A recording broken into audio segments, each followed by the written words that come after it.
안녕하세요. 제 이야기를 한번 해보려고 합니다. 남편과 사별한 지도 벌써 반년이 넘어가고 있네요. 마치 남편과 보냈던 모든 시간들이 꿈을 꾼 듯 점점 기억에서 희미해져 가는데 그게 너무 속상하더라고요. 남편의 향기도 얼굴도 말투도 이제는 희미해져 그나마 핸드폰으로 찍은 영상들과 사진들을 보면서 다시금 기억을 되새기기를 반복하고 있어요.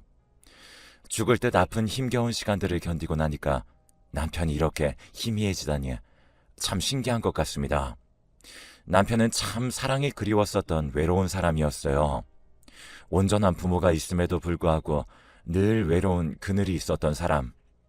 그치만 모든 이에게 참 다정하고 친절을 베풀며 성실하게 살았던 사람이죠. 막 20살이 되었을 때 알바를 처음으로 하게 되었고 첫 알바를 하던 그때 동갑의 남편을 만나게 되었어요. 저보다 알바를 시작한 지가 몇 달 앞선 남편이 저를 하나씩 가르쳐 주었고 그렇게 친하게 지내다 연인 사이로 발전하게 되었죠. 서로 알바를 하며 대학을 다니고 등록금을 벌겠다며 학교와 일, 여기에 추가로 사랑까지 하며 참 열정적으로 열심히 살던 남편. 저희가 첫 직장에 취직을 하고 그렇게 서로의 성장하는 과정을 곁에서 지켜주고 함께하던 남편은 저에게 가족 그 이상의 존재였습니다. 저희 집은 평범하게 화목한 가정 같은 그런 느낌이었고 남편은 좀 달랐어요.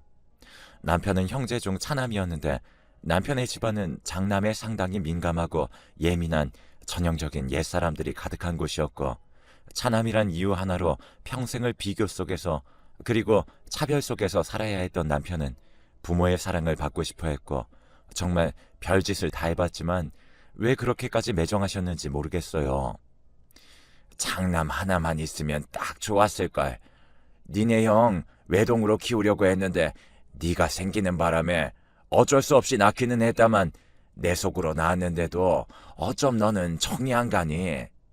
어렸을 때는 그래도 귀여워서 봐줄만 했는데 인물이나 성격도 행동도 뭐 하나 우리 집안이랑 맞는 게 하나도 없는 네가 가끔씩은 친자식이 맞나 의심스럽다.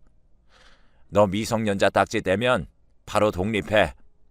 부모로서의 책임은 딱 미성년자 때까지니까. 그 이후는 네 인생 네가 알아서 살고. 이 모든 말들은 남편이 항상 늘 듣던 말들이에요. 정말 의심스럽지만 사실이에요. 어떻게 친자식에게 이렇게 말할 수 있는지. 그래서 남편이 몰래 유전자 검사도 해봤는데 친자식이 맞다고 일치한다고 나왔대요. 시댁에서 대체 왜 저렇게까지 남편에게 그러는지가 연애하는 10년 내내 궁금했지만 남편도 모르는 이유를 저라고 알 방도는 없었습니다. 듣기만 해도 눈물 나는 차별 속에서 살았던 남편의 유년 시절은 아픔과 상처만 가득했다는 걸 너무나 잘 알기에 연애 기간 내내 정말 온 힘을 다해 그 사람을 사랑해줬어요. 화가 나도 사랑으로 보듬어줬고 늘 그렇게 하나씩 숙제처럼 풀어가면서 살려고요. 저희가 결혼을 하겠다고 시댁에 찾아갔을 때도 당황스러웠던 게 본가가 이사를 가더라고요. 남편에게 말도 전하지 않은 채 말이죠. 놀란 마음에 남편이 전화를 걸었지만 돌아오는 대답은 더욱더 충격적이었어요. 어머니, 저 혹시 이사하셨어요? 어, 이사했다. 왜? 아니, 어떻게 알았니? 아, 혜빈이랑 드릴 말씀이 있어서 찾아왔는데 이사하신 것 같아서 연락드렸어요. 이사한다고 해서 네가 뭘 해줄 것도 아니고 너 이제 독립해 나간 자식인데 부모 일을 일일이 말해줘야 할 의무도 없지 않니? 그리고 오기 전에 미리 전화를 하고 시간 되는지를 물어본 뒤에 약속 날짜를 잡고 와야지. 막무가내로 그렇게 들이닥치는 게 맞니? 넌 생각이 있니 없니? 왜 늘 생각이 짧은 거야? 하는 행동 하나하나가 원. 죄송해요. 오랜만에 가족들 보고 싶기도 하고 겸사겸사 서둘러 오고 싶은 마음에 죄송해요.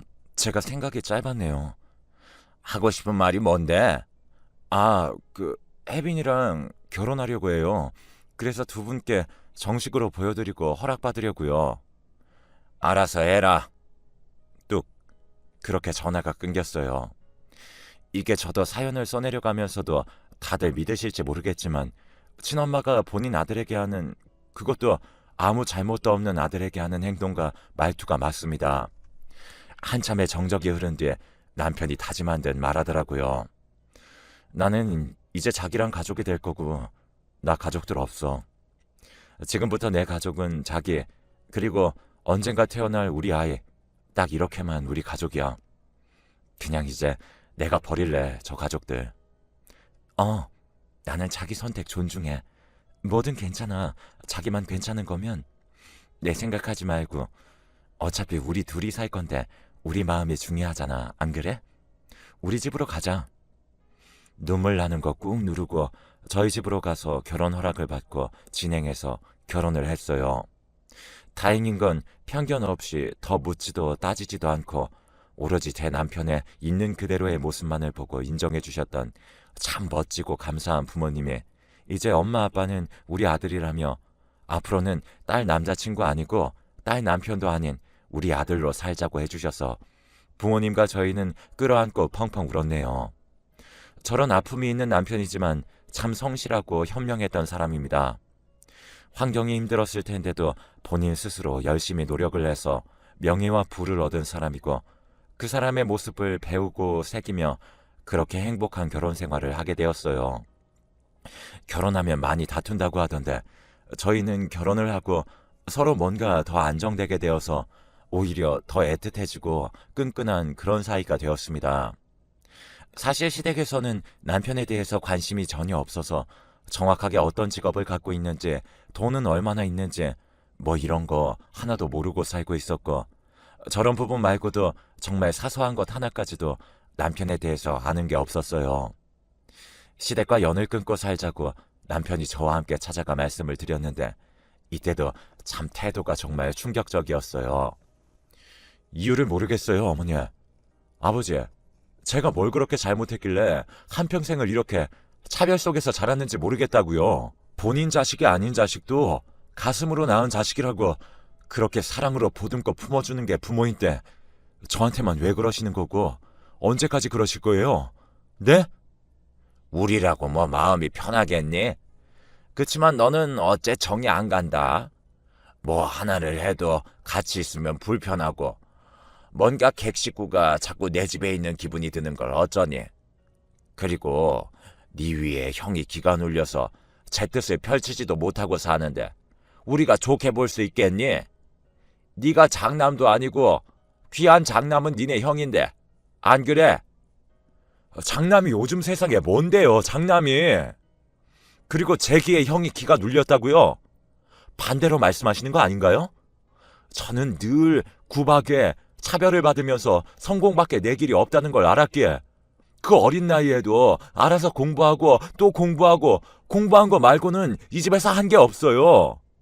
형은 늘 사고치게 바빴고 어머니 아버지는 수습하기 바쁘셨고 제가 도대체 뭘 잘못했나요? 아, 옛날 얘기 꺼내서 뭐하니? 그게 다 이유가 있어. 내가 사주를 보니까 한 100군데를 돌아다녀 봐도 네 형은 대성할 팔자라는데 네 기에 눌려서 네 사주에 눌려서 네 형이 뜻을 펼치지도 못하고 산다고 하더라. 장남이 잘 돼야 친척들 사이에도 얼굴 빳빳하게 들고 그렇게 살 텐데 이 모든 게 네가 태어나는 동시에 시작된 악몽이야. 그런 널 여태 잘 키워준 것에 감사하게 생각하고 살아야지. 어디 감히 네가. 네, 그래서 이제 그만하려고요. 부모 자식 연 끊고 앞으로 서로 어떻게 되든 남보다 못한 사이로 꼭 소식도 모른 채 그렇게 살아요. 누구한테 말도 못해요. 내 친부모한테 평생을 차별 속에서 방관 속에서 살았다고 말하면 누가 믿겠어요? 제가 유전자 검사도 해봤는데 저 친자식 맞더라고요. 차라리 아니길 바랬어요. 두 분이 비정상이라고 생각하고 싶지 않아서. 그런데 이제는 제가 두 분 버리려고요. 두 번 다시 연락하지 마시고 그 어떠한 순간에도 절대 저희는 부모 자식 아닙니다. 결국 키워준 거 보답하지 못할 망정 네가 원하는 게 연 끊는 거니? 애초에 너 같은 건 나치를 말고 지웠어야 하는데 니네 할머니가 애 지우는 거 아니라고 그렇게 뜯어 말렸어. 꼴 좋네. 꼴 좋아. 바라던 바니까 앞으로 재산이고 유산이고 단 한 푼도 바라지 말고 탐내지도 마라. 전부 다 니네 형 거니까. 왜요? 주세요. 쓰레기통에 다 갈기갈기 찢어버릴 테니까. 아, 그간 차별하시느라 수고 참 많으셨고 억지로 키우시느라 참 고생하셨습니다. 두 번 다시는 제 눈앞에 나타나지 마세요.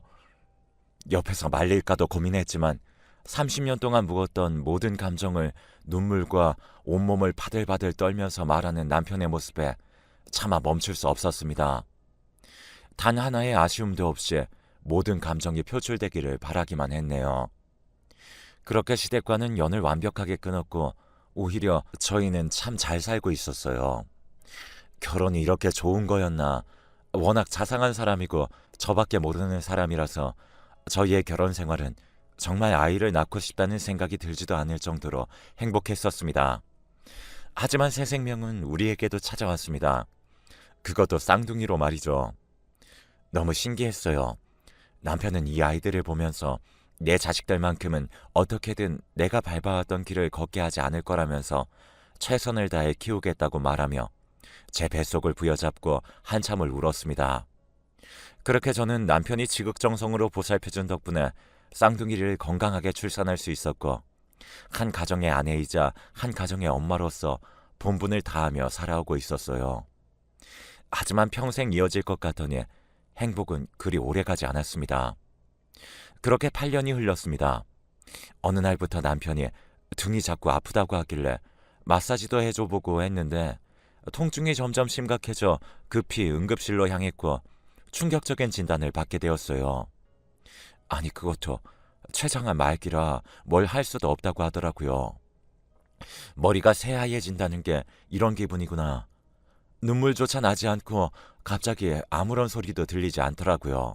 뭔가 오진이지 않을까 싶어 그렇게 좋다는 병원, 유명한 병원 다 돌아다녔는데 5군데 모두 똑같은 진단을 받았고 남편도 저도 너무 지쳤고 저희 남편은 어차피 죽음밖에 답이 없는데 병원에서 그렇게 서로 힘들게 있다가 가지는 말자며 집에 있기를 원했고 정말 마지막 그의 소원이라 들어줄 수밖에 없어 많은 양의 진통제를 포함해 여러 가지 약들을 집에 두고 그렇게 남편과 하루하루 살아가며 어떤 날은 너무 아파서 쓰러지기 일보 직전인 남편을 붙잡고 울기도 해보고 또 어떤 날은 눈을 떴는데 남편이 숨을 쉬지 않는 것 같아서 흔들어 깨워보기도 해보고 또 어떤 날은 너무 아무렇지 않다며 나 췌장암 아니라고 능청 떠는 남편을 보며 웃기도 해봤고 그렇게 저희는 시간을 함께 했어요. 그러던 중 시아버님이 갑작스럽게 돌아가셨다는 연락을 형을 통해 받게 되었고 이미 연을 끝낸 남편은 고민에 빠지게 되었죠. 매정하다고 보실 수 있지만 고민을 한다는 것 자체도 말이 안 될 정도의 취급을 받았기에 저는 남편이 가지 않아도 누구도 욕할 자격이 없다고 생각했어요. 자기야, 아무래도 상은 치르러 가는 게 맞겠지?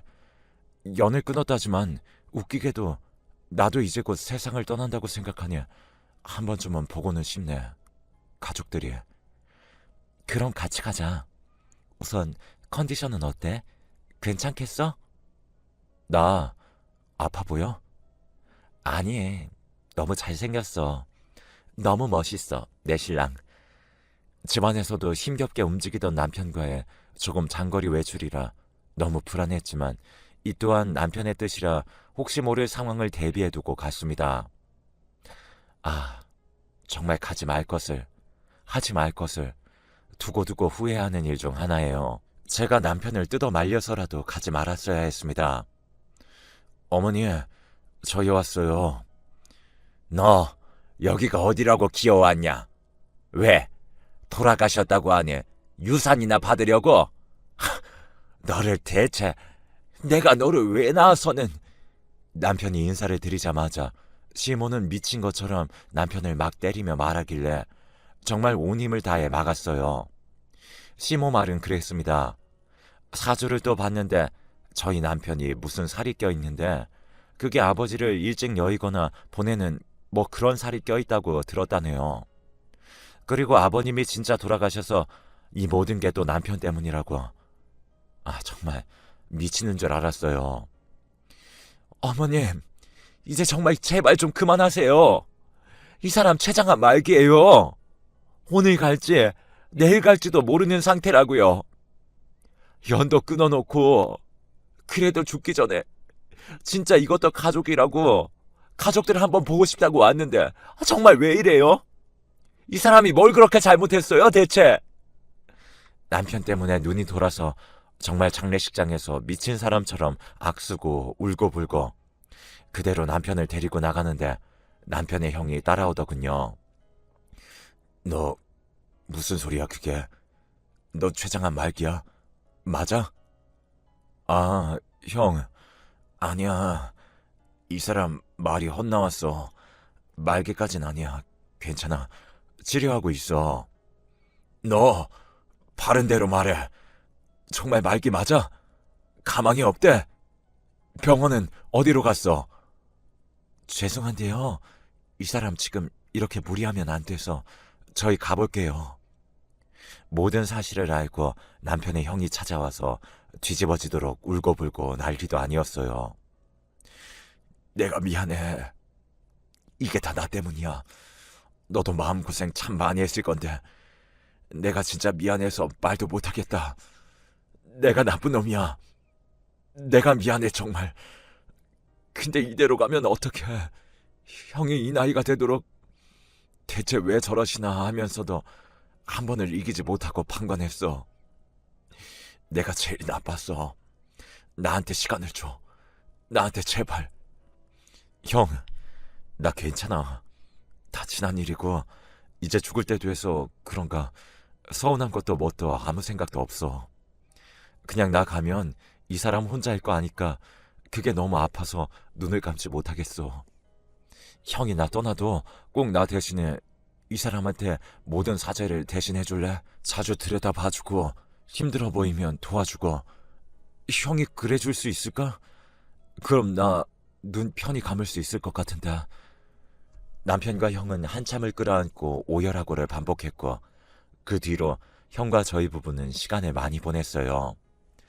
정말 거짓말 같게도 남편은 매일 통증으로 힘겨워했는데 형이랑 웃고 떠들고 그렇게 시간을 보내면서 통증도 많이 줄어들고 물론 회복은 아니지만 힘겨워하는 시간이 줄어서 너무 다행이지 싶더라고요. 이렇게만 지낸다면 진짜 오래 곁에 있겠는데 싶어서 저도 조금은 마음이 놓였고요. 여느 때와 다름없이 아침이 왔고 오랜만에 마음 편히 개운하게 잔 듯해서 기분이 좋던 날 아침. 아무리 흔들어 깨워도 남편이 기척이 없었습니다. 분명 잠들기 전만 해도 딱 2달만 더 살다 간다고, 그럴 수 있을 것 같다고, 내일은 형 오면 맛있는 거 먹자고 약속을 했던 사람. 남편의 상을 치르는 내내 울다 지쳐 기절도 하고 아무런 소리가 들리지도 않을 정도로 정신이 나간 상태인 저를 저희 부모님이 계속 정신 차리게끔 다독이시고 보살펴 봐주시고 그렇게 자리를 지켰어요. 아주버님이 함께 곁을 지켜주셨고 그래도 그 사람이 가기 전에 형과 추억을 남기고 가서 다행이지 싶었어요. 그 와중에 상상도 못했던 시어머님의 등장은 진짜 정신이 하나도 없던 제 정신을 확 차리게 만들어버리더라고요. 아이고, 아이고, 네가 세상에 널 어떻게 키웠는데? 뭐죠? 제가 잘못 들은 걸까요? 갑자기 나타나서는 연기를 하며 서글프게 울던 시어머님의 모습에 정말 저 그리고 아주머님, 저희 부모님 모두가 아무 말도 못하고 한참을 그 모습을 바라보고만 있었어요. 새아가, 네가 상심이 크지? 그러게 가족이면 같이 살고 그래야 이런 일이 있어도 미리 막고 했을 건데 매정도 하지. 부모 자식의 천륜을 저버리고 니들이 결국은 이렇게 갈 거면서. 왜 그러세요 저한테? 미치셨어요? 쇼하지 마세요. 뭐 하는 짓이에요? 당장 여기서 나가세요. 정말 이제 이해가 되질 않아서 왜 그러시냐고 묻고 또 묻고 한참을 물었지만 쇼는 거기서 끝나지 않더군요. 그때 아주버님이 뭔가 꾹 참고 계시다 폭발하시듯 입을 여셨어요. 엄마!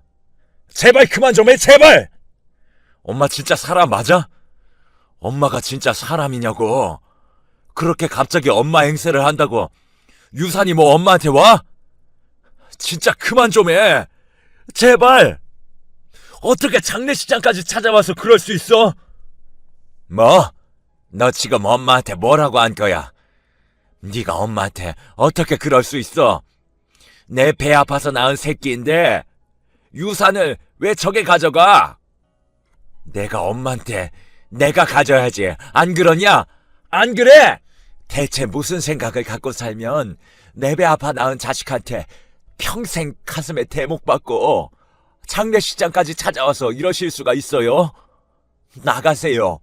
돈이고 뭐고 한 푼도 그쪽한테 갈 유산 없으니까 나가시라고요. 태어나서, 아니 살면서 저희 엄마가 그렇게 소리치는 모습을 처음 봤던 날이에요. 죽어도 못 나간다며 끝까지 버티는 그 사람은 결국 본인 아들의 갑작스러운 죽음 앞에서도 아들이 아닌 그저 유산을 본인이 받아야 한다는 논리로 찾아와서는 쇼를 하시더라고요. 혹시 이 모습을 하늘에서 남편이 보고 있으면 어쩌지? 상처를 또 받았으면 어쩌지? 거기서도 아픈데 더 아파서 어쩌지? 너무 안쓰럽고 지독하게도 싫어서 진짜 땅을 치며 가슴 부여잡고 미친 사람처럼 미친 듯이 울었어요.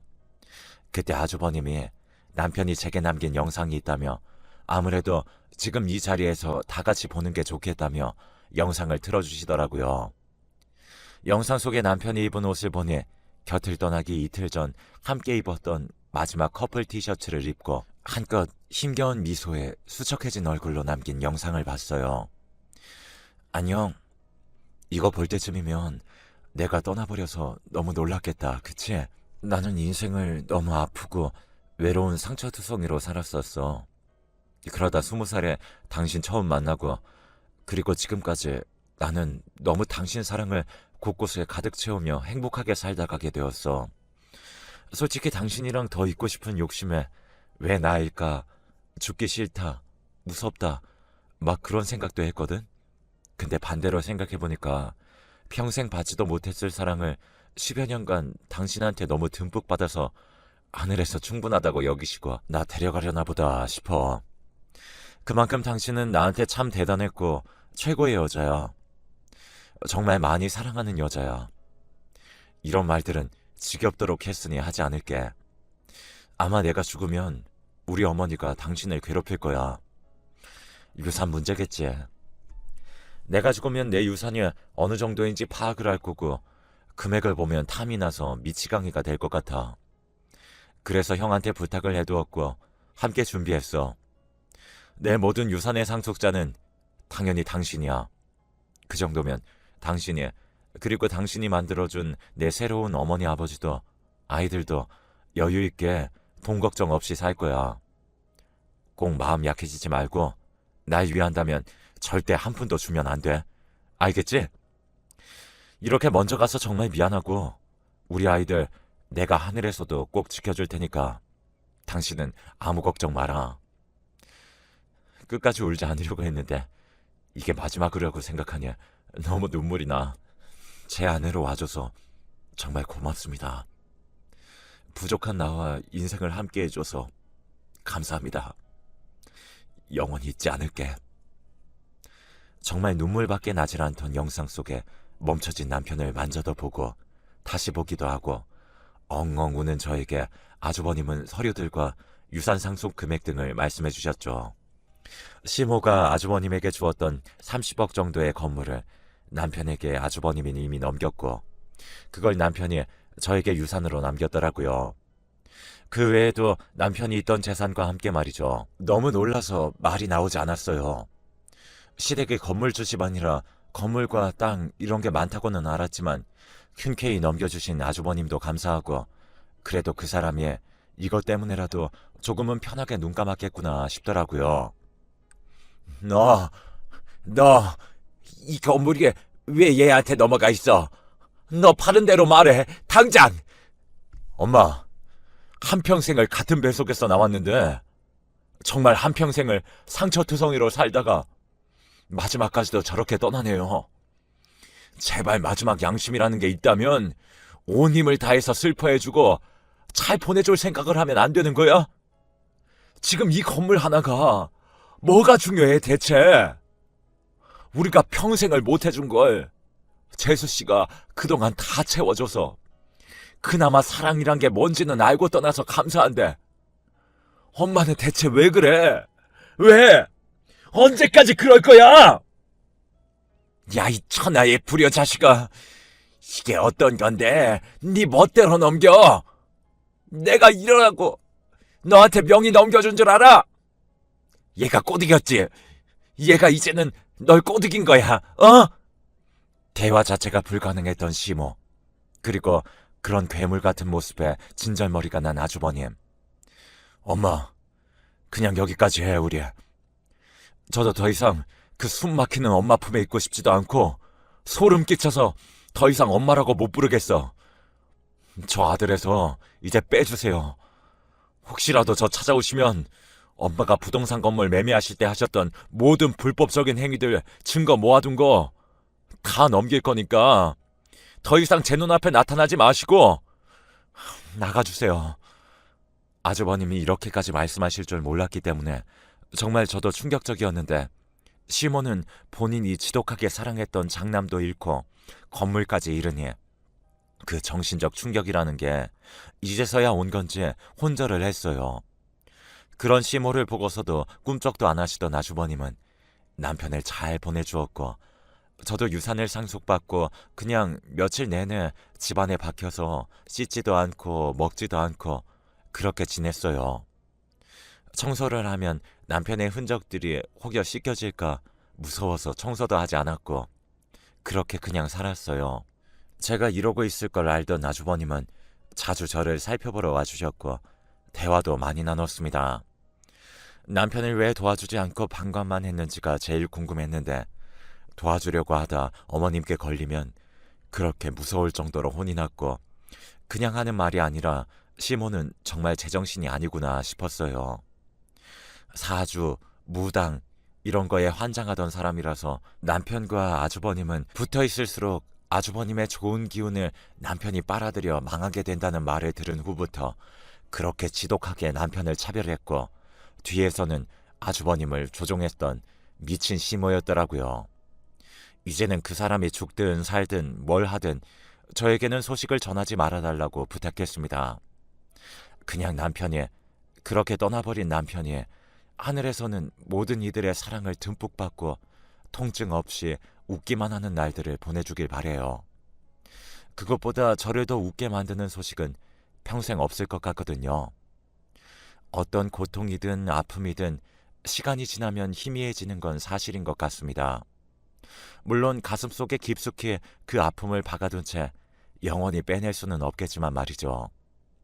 이제는 남편은 떠나가고 없지만 남편이 내게 남긴 제 아이들과 힘을 내서 잘 살아보려고 합니다. 많이 무섭고 외롭고 두렵기도 하지만 어떻게든 이겨내려고요. 저는 누가 뭐라든 대한민국에서 아이 둘을 키우고 있는 엄마니까요.